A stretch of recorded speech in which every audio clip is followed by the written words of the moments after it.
We're back with Tony Archer to discuss refereeing decisions from week 1 of the finals series. Thanks for joining us again, Tony. No problems. Obviously, there are a couple from the Broncos-Titans match. Let's start with the Jordan Kahu penalty try. Can you just talk us through how the referee came to that decision? Yes, certainly can. For a penalty try to be awarded, you need to determine 2 elements. The first element is that the player in possession was going to score a try, would have scored a try, other than for the unfair play of the defending player. So in these circumstances, you can see that Jordan Kahu has possession of the ball. He has the ball over the try line and is in the act of trying to score the try and bring the ball to the ground. At that point, Conrad Harrell then kicks the ball out of his hand. That's the unfair play element. So to have both of those present, it's a penalty try. There was also a lot of debate around this particular James Roberts incident. Can you talk us through that one? Yeah, I can. Obviously, this one specifically is difficult for me to speak about because it's subject to the judiciary. However, my expectation is that referees on field identify incidents and deal with them then and there.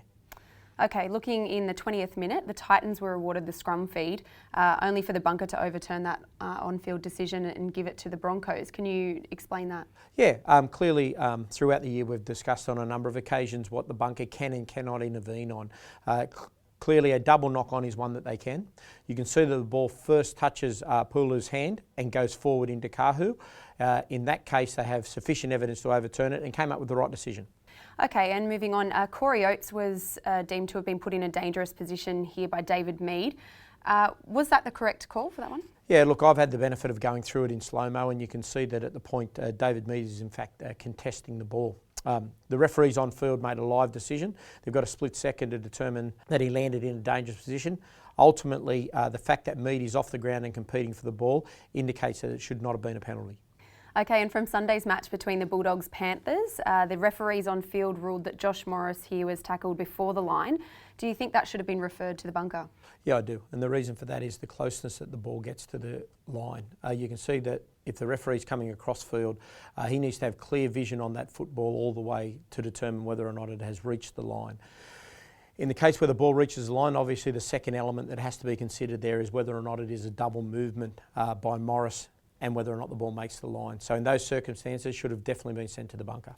Okay, and just lastly, there's been some discussion around referees communicating the scoreline towards the end of matches. Can you just explain why this takes place? Yeah, look, it's not so much around the actual scoreline, it's around the gap in relation to the gap in the scoreline and whether or not teams were potentially going to go for field goals.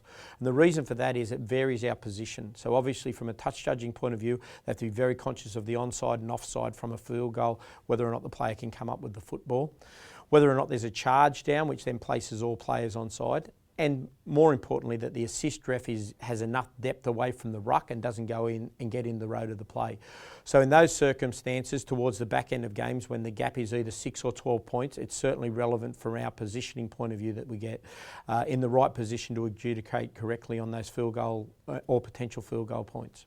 Okay, well thanks for joining us, Tony. We'll see you in week 2. No problems.